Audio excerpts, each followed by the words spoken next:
A paz do Senhor Jesus Cristo, que Deus ele abençoe a mim e a sua vida. Sou o Diácono Gabriel e estamos no canal Escola Bíblica. Seja muito bem-vindo ao canal. Estamos aprendendo a lição dos adultos, cujo tema é a carreira que nos está proposta, o caminho da salvação, santidade e perseverança para chegar até o céu. Temos como comentarista aqui do segundo trimestre o pastor Osiel Gomes, pastor presidente aí. Eu tenho certeza que no desdobramento do programa nós seremos edificados pelo poder da palavra de Deus. Pastor André. Diácono Gabriel, boa noite, a paz do Senhor Jesus, meus amados irmãos. Temos como tema desta lição de número 2, do dia 14 de abril de 2024, a escolha entre a porta estreita e a porta larga. O texto áureo que se encontra no Evangelho segundo escreveu Lucas, capítulo 13, versículo 24, está escrito: porfiai por entrar pela porta estreita, porque eu vos digo que muitos procurarão entrar e não poderão. A verdade prática diz: a porta estreita não é uma opção, é uma única alternativa disponível para o crente entrar no céu. Amém? Deus abençoe. Diácono Gabriel já explanando para nós o primeiro tópico da lição 2 da nossa escola bíblica. Amém. Pastor André, o primeiro tópico aqui começa com a porta e caminhos, né? Portas e caminhos.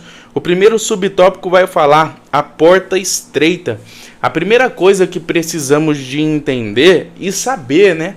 Quem que é essa porta? Em João capítulo de número 9, Jesus ele diz: eu sou a porta. Se alguém entrar por mim, salvar-se-á. Entrará e sairá e achará pastagem. Logo, a gente entende, pastor André, que a porta é Jesus. A porta é Jesus. Mateus capítulo de número 7, versículo de número 14, onde está aqui situada a leitura bíblica em classe, está escrito no capítulo 7, versículo 14: porque estreita é a porta, e apertado o caminho que leva à vida, e poucos aqui a encontram. Aqui são falas de Jesus. Jesus aqui está se referindo a ele mesmo. Jesus aqui ele usa a figura da porta se referindo a ele mesmo, porque Jesus ele é a porta onde a gente deve entrar. No texto é usado também a expressão estreita, né? Trazendo a ideia de apertado. A etimologia da palavra estreita vem de apertado, comprimido, né? Trazendo a ideia de que seria um caminho difícil, um caminho apertado, um caminho onde vai nos trazer muitas aí dificuldades, mas Jesus ele deixa bem claro que estaria conosco. De Gênesis a Apocalipse, Jesus ele prepara, pastor André, o nosso psicológico para a gente andar nesse caminho apertado, de modo que Jesus, o próprio Jesus, ele vai dizer: eis que vos envio como ovelha no meio de lobos. Portanto, seja prudentes como a serpente e simples como a pomba. Jesus ele deixa bem claro que essa porta seria estreita, que o caminho seria estreito. Mas em Apocalipse capítulo 3, versículo 10, o apóstolo João, cheio do Espírito Santo, nos encorajando aí, ele vai dizer: porque guardaste a minha palavra, que provaste a tua perseverança, também eu te guardarei da hora da tribulação, que há de vir sobre toda a terra. A porta é estreita, sim, é estreita. O caminho é difícil, mas precisamos de entender que nesse caminho Jesus ele está conosco e que no final desse caminho há uma recompensa que é a eternidade juntamente com Jesus Cristo. Não é isso, pastor André? Perfeito, Diácono Gabriel, muito bem explanado aí o subtópico 1, né, do tópico 1, a porta estreita. Vamos falar agora no subtópico 2, sobre o caminho apertado. Quando falamos de caminho apertado, apontamos para a conduta, maneira de viver, que evidencia salvação ou perdição, segundo a nossa lição. Vamos pontuar aqui o que o nosso escritor trouxe para nós de ensinamento. Aqui o escritor está dizendo que quando nós falamos de uma caminhada, um caminho apertado, que condiz salvação ou perdição, a lição nos ensina que isso demonstra a nossa conduta de vida, ou seja, como estamos conduzindo a nossa vida neste caminho que nos está proposto, que é o tema central desse trimestre, para a vida de um cristão que aceitou a Cristo como seu Salvador e resolveu assim segui-lo sendo um discípulo do Senhor. Não é isso? O Senhor disse: aquele que quiser vir após mim, negue-se a si mesmo, tome a sua cruz e siga-me.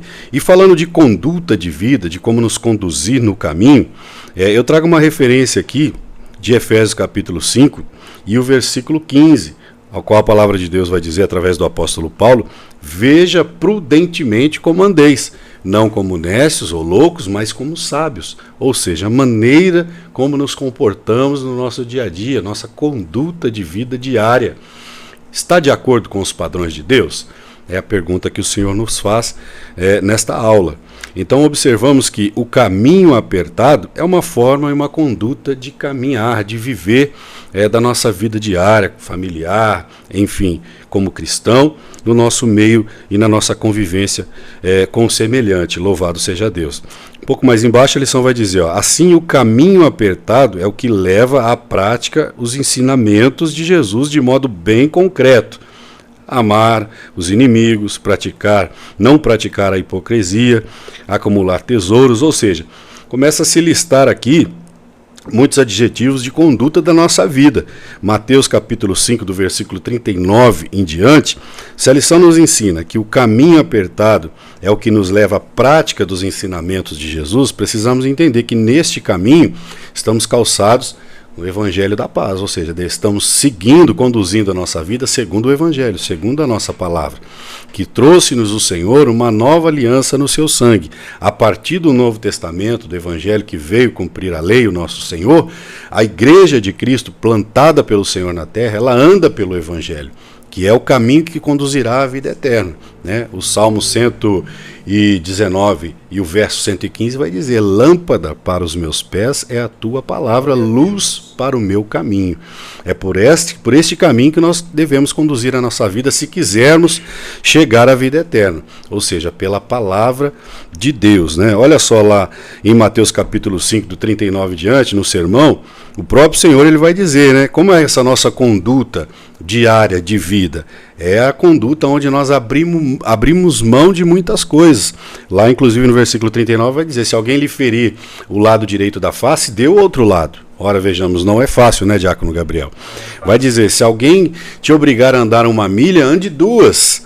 Não é isso? No 44 vai dizer: amar os teus inimigos. Mateus 5, 44. Que louvor temos se amarmos aqueles que nos amam? É uma obrigação.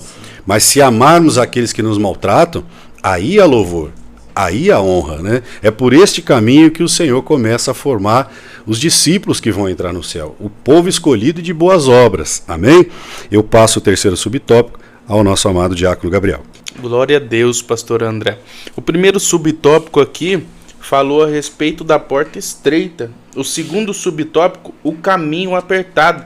Agora o terceiro subtópico, ele vai falar a respeito do caminho largo e espaçoso, Uma porta larga tem como vertente principal aí a prática do hedonismo. O que é o hedonismo, O hedonismo ele é um estilo de vida que tem como objetivo os prazeres momentâneos como base de sua vida, E dentro do hedonismo vem uma linhagem de pensamento que tem crescido dia após dia, que é o relativismo. O que é o relativismo? É uma teoria filosófica fundada na relatividade do conhecimento, desconsiderando toda e qualquer verdade tida como verdade absoluta, André. Eles dizem que não existe verdade absoluta, trazendo dúvidas para muitas pessoas, principalmente para as nossas crianças, em relação: será que é verdade? Será que é certo homem com mulher, mulher com homem? Trazendo essa dúvida, Mas a gente vai ver através da palavra de Deus que Deus ele deixa bem claro o que é certo e o que é errado. E a gente vê essa banalização da verdade desde lá do princípio, A gente vai ver ali a biografia de Jesus. O João, ele escreve o Evangelho no seu primeiro capítulo, ele começa a falar ali: no princípio era o verbo estava com Deus, e no versículo de número 5 ele vai dizer que a luz resplandeceu diante das trevas, mas as trevas não o compreenderam. Romanos, capítulo de número 1, versículo de número 21, o apóstolo Paulo vai dizer que essas pessoas, tendo conhecido a Deus, não o glorificaram como Deus e nem lhe deram graça. Antes os seus discursos se desvaneceram e os corações encobertos se obscureceu. E mais para frente ele vai dizer que Deus ele entregou essas pessoas nos seus próprios desejos para desonrarem os seus corpos entre si. Então, o que a gente precisa de entender é que existe uma porta estreita e uma porta larga. A estreita ela traz benefícios para a nossa vida vindo direto de Deus, mas a porta larga ela traz consequências. A gente vai ver a consequência da porta larga naquelas duas cidades, Sodoma e Gomorra, pastor André. A gente vai ver ali que aquelas pessoas elas viviam como elas achavam que deveriam viver, faziam o que quiseram, faziam o que queriam, né? Mas a gente vai ver que eles teve sérias consequências. Em 2 Pedro, capítulo 2, versículo 6, Deus ele diz que destruiu a cidade de Sodoma e Gomorra, reduzindo a cinzas, para servir de exemplo a todos os que praticam a impiedade, né? Nesse terceiro aqui subtópico eu queria frisar isso, que o caminho espaçoso, ele traz consequência para a nossa vida, pastor André. Passa a palavra aí para o pastor André. Olha aí, tá vendo? As facilidades deste caminho, né? Largo, espaçoso, muito bem explanado pelo nosso diácono Gabriel. Glória a Deus. Vamos ao segundo tópico, porque entrar pela porta estreita é difícil. É uma pergunta aqui. Segundo tópico, por que entrar pela porta estreita é difícil? O primeiro subtópico vai dizer uma porta aberta, porém difícil. Não é que seria difícil, é que para entrar por esta porta estreita que conduz ao reino de Deus, através dessa analogia que o nosso Senhor falou, existem alguns pré-requisitos para a vida de um cristão, que renunciou ao mundo e passou a viver agora no mundo de Deus, digamos assim. Passou a viver pelo Evangelho, não é isso? A nova aliança em Cristo Jesus no seu sangue. Glória a Deus. Vamos aqui nos ater a um trecho da lição. A porta para a entrada na pátria eterna, na pátria celestial, né, a porta para a entrada do céu, da salvação, está aberta. Porém, há muitos impedimentos para que a alma humana não atravesse, não entre por lá. E aqui o escritor vai listar o egoísmo, o ego inflamado, a idolatria, dentre outros. Ou seja, eu vou dizer aqui que esses impedimentos são colocados pelo próprio homem. Se há alguém que possa impedir o homem de entrar no céu, esse alguém é o próprio homem. A Bíblia descreve um jovem rico que buscou a Jesus e a indagação dele era: Mestre, o que hei de fazer para herdar a vida eterna? E quando o Senhor Jesus, sendo Deus, questionou ele a respeito de suas riquezas, ao qual ele estava preso, aprisionado, ele abriu mão do céu para gozar dos frutos da sua riqueza. Então, nós podemos dizer que a porta da entrada para a pátria celestial está aberta, mas é preciso abrir mão de algumas coisas que o Evangelho de Cristo nos propõe. Eu vou listar aqui, inclusive, 2 Timóteo, capítulo 3 e o versículo 2 em diante. Lá nesta carta a Timóteo, a segunda, no capítulo 3, começa falando ali, que sobrevirão dias difíceis e surgirão homens amantes de si mesmo, digamos assim. E lá o texto começa a listar muitos adjetivos ali da vida de um homem caído, afastado de Deus, que nos últimos tempos haveriam homens amantes de si mesmo, narcisistas, como costumamos dizer, presunçosos. Ali vai listar homens presunçosos, soberbos, blasfemos, desobedientes a pai e mães, ingratos, profanos, idólatras e por aí vai. Não vou citar todos aqui, mas olha aí. Vou citar aqui um adjetivo substantivo masculino que é presunçoso. O presunçoso é aquela pessoa que se supõe melhor do que as outras, mais bonito, mais inteligente, mais capaz do que qualquer um outro. E a palavra de Deus diz, diácono Gabriel, que nós devemos considerar uns aos outros superior a nós mesmos. Isso é maravilhoso, porque Deus nos ensina a eu considerar você superior a mim e, por sua vez, você me considerar superior a você. O segundo subtópico, pastor André, vai falar: as oportunidades da porta larga são atraentes. Sim, são atraentes. O segundo subtópico faz um paralelo entre a porta estreita e a porta larga. A porta estreita ela não é tão atraente, logo depois vem a porta larga, que tem muitos atrativos momentâneos. É importante a gente entender que os atrativos da porta larga são momentâneos, vai passar. Eu gosto muito, pastor André, das reflexões que Salomão, um homem cheio de sabedoria, traz para a gente a respeito do tempo. Em Eclesiastes capítulo 1, versículo de número 2, Salomão ele diz ali, ele começa o livro de Eclesiastes dizendo: vaidade, vaidade, tudo é vaidade. A palavra vaidade aqui não está ligada à estética, não está ligada à aparência ou beleza. A palavra vaidade aqui está ligada ao tempo. Quando Salomão lhe diz vaidade, vaidade, tudo é vaidade, ele está querendo dizer que tudo passa nessa vida. E é cientificamente comprovado que o tempo está passando mais rápido. Jesus, ele está voltando. Em Eclesiastes capítulo 1, versículo 3, ele também diz a respeito do tempo, ele diz: que proveito tem um homem de todo o seu trabalho que faz debaixo do sol. Uma geração vem e a outra geração vai, mas a terra permanece para sempre. Estou enfatizando a questão do tempo e do trabalho, porque tem muitas pessoas enlarguecendo as portas da sua vida, pastor André, atrás de bens materiais, atrás de coisas perecíveis. Mas Deus ele deixa bem claro para nós, de Gênesis a Apocalipse, que devemos buscar primeiramente o reino dos céus. A Bíblia diz: buscai primeiramente o reino dos céus e a sua justiça, e as demais coisas vos serão acrescentadas. O apóstolo Paulo, cheio do Espírito Santo, impulsionado por Deus, ele vai dizer: portanto, se já ressuscitaste com Cristo, buscai as coisas que são de cima, onde Cristo está sentado à direita de Deus. Pensai nas coisas que são de cima e não nas que são da terra, porque já estáis mortos e a vossa vida está escondida com Cristo em Deus. Muitas oportunidades são da porta larga, são atraentes, mas uma coisa que precisamos de frisar é que esse caminho largo, ele traz sérias consequências vindas da parte de Deus. As coisas que estão na terra vão passar, mas aquele que seguir a porta estreita terá aí recompensa vindo da parte de Deus. Pastor André? Perfeito, Diácono Gabriel, muito bem explanado aí, né? As oportunidades da porta larga são atraentes, de fato elas são mesmo, né? As pessoas têm a tendência a querer buscar o que é fácil, as facilidades, não é verdade? E o reino de Deus não é. Como tudo na vida que se conquista com honestidade e seriedade, precisa-se de muito esforço. E para entrar no reino de Deus também não é diferente. Bom, o terceiro subtópico aqui, as razões das exigências. Vamos aprender aqui por quê, quais as razões das exigências feitas pelo Senhor para que se entre no reino de Deus. Eu já posso dizer aqui um hino que nós cantamos, na harpa: o céu não entra pecado. Muito bonito. No céu não entra pecado.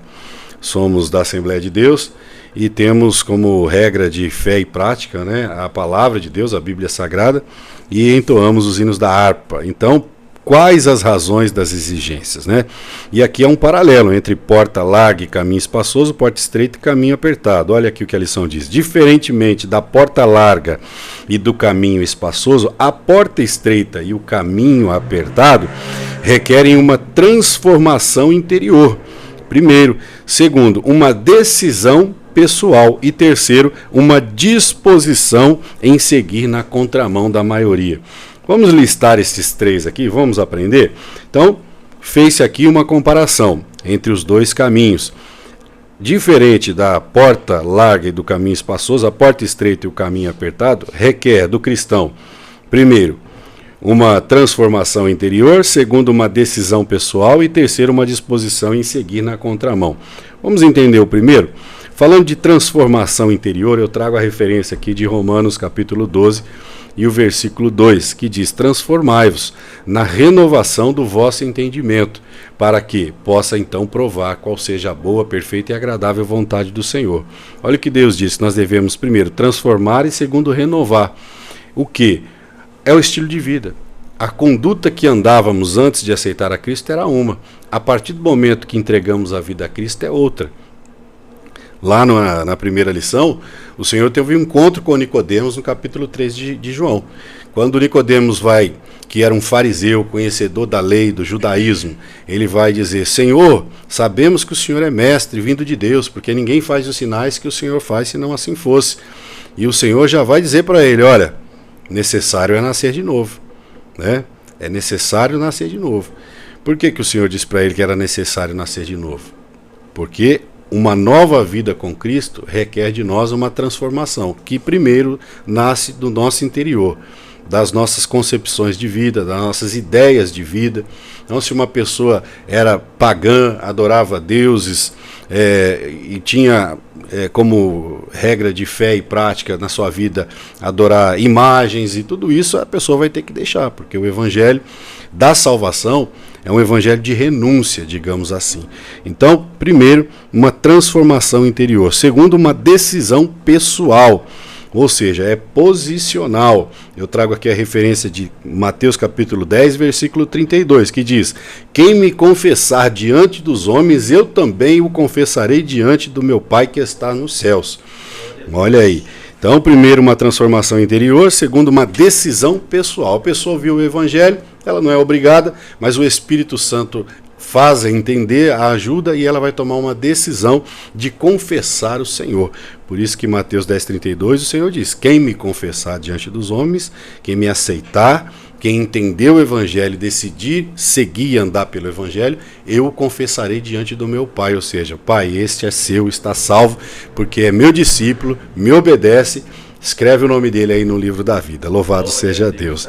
E por último, uma disposição em seguir na contramão do mundo, né? Lá no capítulo 12 aos Romanos é bem claro. A pessoa transformada pelo Evangelho de Jesus, ela já começa a olhar, Diácono Gabriel, para esse mundo com uma visão diferente. Por isso que lá está escrito: não vos conformeis com este mundo. A partir do momento que você aceita Cristo, compreende o Evangelho da salvação, você começa a olhar para esse mundo e entender que ele, de certa forma, é um mundo que vem trabalhando cada vez mais a inversão de valores. O que é certo tem se tornado errado, o que é errado, para muitos, tem se tornado no que é certo, ok? Então, essas são as razões das exigências que o Senhor faz para nós. Por quê? Porque o céu requer renúncia. Renúncia deste mundo e desta vida que, de certa forma, só traz sérios prejuízos à nossa vida. Mas o Evangelho não. O Evangelho do Senhor, ele nos sara, ele nos limpa, ele nos cura, ele nos restaura, para que a gente possa, naquele dia, receber o corpo glorioso na eternidade ao lado do Senhor. Diácono Gabriel, agora com o tópico 3. Glória a Deus, aleluias. Começamos aqui o tópico 3, né? Entrando pela porta e pelo caminho do céu, né? Arrependimento de pecados, né? O primeiro subtópico aqui do terceiro tópico, ele vai falar a respeito de arrependimento, né? Todos aqueles que aceitam entrar por essa porta estreita e trilhar esse caminho apertado, precisa de entrar por esse rumo aí, pastor André. O rumo do arrependimento. É necessário arrependimento. A gente vê aí essa condição em 2 Crônicas 7. 2 Crônicas 7, Deus ele vai dizer ao povo: e se o meu povo, que se chama pelo meu nome, se humilhar, orar, buscar a minha face, se converter dos seus maus caminhos, eu ouvirei do céu, perdoarei os seus pecados e sararei a sua terra. Há uma condição, e uma delas é o arrependimento descrito em 2 Crônicas 7. Atos capítulo de número 2, a gente vai ver ali que a descida do Espírito Santo, né, que os apóstolos estavam cheios do Espírito Santo pregando a palavra, né, aconteceu ali um enchimento do Espírito Santo através daquelas pessoas que não saíram de Jerusalém, ficaram ali esperando a promessa. E no versículo de número 38, a Bíblia vai nos falar que muitas pessoas chegaram até o apóstolo Pedro perguntando o que eles deveriam fazer para alcançar aquilo que eles estavam experimentando. E Pedro ele diz: arrependei-vos e sede batizado no nome de Jesus. para perdão dos vossos pecados e recebereis o dom do Espírito Santo. Para receber o dom do Espírito Santo, pastor André, e você que está aí ouvindo, é necessário arrependimento, necessariamente arrependimento. Em 1 João capítulo 1, versículo de número 9, vai dizer: se confessarmos os nossos pecados, Deus ele é fiel e justo para perdoar os nossos pecados e nos livrar de todo mal. Vem de arrependimento, confissão. E tem muitas pessoas, pastor André, que tem uma interpretação equivocada em relação ao arrependimento. Mas o arrependimento no grego vem de metanoia, que significa mudança de mente. Então o verdadeiro arrependimento ele causa tristeza pelo pecado e afastamento dele. Por isso a Bíblia diz: quem está em Cristo, nova criatura é. As coisas velhas se passaram e eis que tudo se fez novo. Por quê? Porque ele se arrependeu e deixou. Aquele que confessa e deixa, alcança misericórdia. Então estamos falando a respeito da porta estreita e do caminho apertado. E a gente tem que entender que aquele que entra por essa porta tem que se arrepender dos seus pecados e deixar, como eu disse, o arrependimento vem de metanoia, que significa mudança de mente. O verdadeiro arrependimento causa tristeza pelo pecado e afastamento dele, pastor André. Esse aí foi o primeiro aí subtópico do terceiro tópico. Perfeito, diácono Gabriel, muito bem explanado, né? Arrependimento de pecados, né? Arrependimento não é remorso. Como o diácono Gabriel muito bem frisou, arrependimento promove tristeza, né, e uma aversão ao pecado, e assim nós vamos sendo transformados por Deus, passando por aquele processo que nós chamamos de santificação, né? Toda pessoa que vem para Jesus, ela tem que passar pelos processos de Deus. Nós estamos aqui sendo aperfeiçoados por Deus, nós somos melhor que ninguém. Todos precisam ser alcançados pelo Evangelho de Jesus, e começa pelo fato da pessoa entender, quando ouve o Evangelho, que ele é o caminho que conduz à eternidade, né? As boas novas de Cristo, e a partir de aí, através do Evangelho, a pessoa vai se autoanalisando e vai entendendo que ela precisa se arrepender dos seus pecados, da sua conduta de vida. Perfeito. Confissão de pecados. Subtópico 2 do tópico 3, a confissão de pecados. Aqui vai falar do ministério de João Batista também, né, que foi o precursor do nosso Senhor, veio preparar o caminho para o nosso Senhor. Vamos ter aqui um trecho da lição. O ministério de João Batista foi impactante, de modo que iam ter com ele toda a Judéia, a província do Jordão. Mateus capítulo 3 vai falar sobre isso, versículo 5 em diante. Os que iam até João confessavam os seus pecados para serem batizados. A Bíblia diz que todos pecaram e separados foram de Deus, destituídos estão da glória de Deus, Romanos 3, 23. Então a necessidade desta confissão do pecado é o que vai nos fazer voltarmos a ter a comunhão que foi perdida lá no Éden, louvado seja o nome do Senhor Jesus. Sem que o homem reconheça que é pecador, jamais compreenderá que precisa de um Salvador, né? Quando o homem entra pelo caminho do hedonismo, como foi explicado pelo nosso diácono Gabriel, quando o homem entra pelo caminho que ele não precisa de Deus, né? E aí o homem está por sua conta e risco, ou seja, pela sua própria sorte. Louvado seja Deus. Mas nós vamos ver que desde o começo da humanidade o homem sempre buscou a Deus, sempre teve a necessidade de buscar a Deus. Até o ateu, quando diz que não acredita em Deus, de certa forma ele acaba confessando que há um Deus, não é verdade? O fato é que nós precisamos encontrar este caminho, João 14,6, ao qual é claro, e eu creio que você que me ouve, aluno, professor, você que é um servo de Deus, ou você que de repente está ouvindo este canal e ainda não entregou sua vida para Jesus, ele é o caminho, a verdade e a vida, e ele diz: ninguém vem ao Pai, ele não diz vai, ninguém vem ao Pai se não for por ele, ou seja, é preciso passar pelo Evangelho, é preciso passar pela confissão dos seus pecados, pelo arrependimento dos seus pecados, para que aí sim você possa alcançar o reino de Deus. A pregação de João Batista ela era bem incisiva. Hoje os pregadores têm enfeitado tanto, né? Ele dizia: arrependei-vos, arrependei-vos. Não é isso? Qual que era o ponto-chave da pregação de João Batista? O arrependimento. O terceiro subtópico aqui, pastor André, do terceiro tópico, vai falar sobre produzindo frutos de arrependimento. Uma das coisas que precisamos de entender é que aquele que aceita Jesus como seu único suficiente salvador da sua alma, ele se arrepende dos seus pecados e consequentemente ele começa a dar frutos, né? Gálatas capítulo de número 5 vai dizer, né, que os frutos do Espírito é amor, gozo, paz, longanimidade, benignidade, bondade, fé, mansidão, temperância. Então as pessoas elas começam a agir de forma diferente e se cumpre o que está escrito em Mateus capítulo de número 5, versículo de número 17. E assim resplandece a vossa luz diante dos homens, para que vejam as vossas boas obras e glorifica a Deus que está no céu. Você se arrepende, alcança a misericórdia, o Espírito Santo começa a trabalhar em você e através de você, e as pessoas começam a ver isso e glorifica a Deus que está no céu, né? 1 Pedro, capítulo 2, versículo 9, Pedro, impulsionado pelo Espírito Santo, ele vai dizer: mas vós sois a geração eleita, o sacerdócio real, a nação santa, o povo adquirido, para anunciar a virtude daquele que vos chamou das trevas para a maravilhosa luz.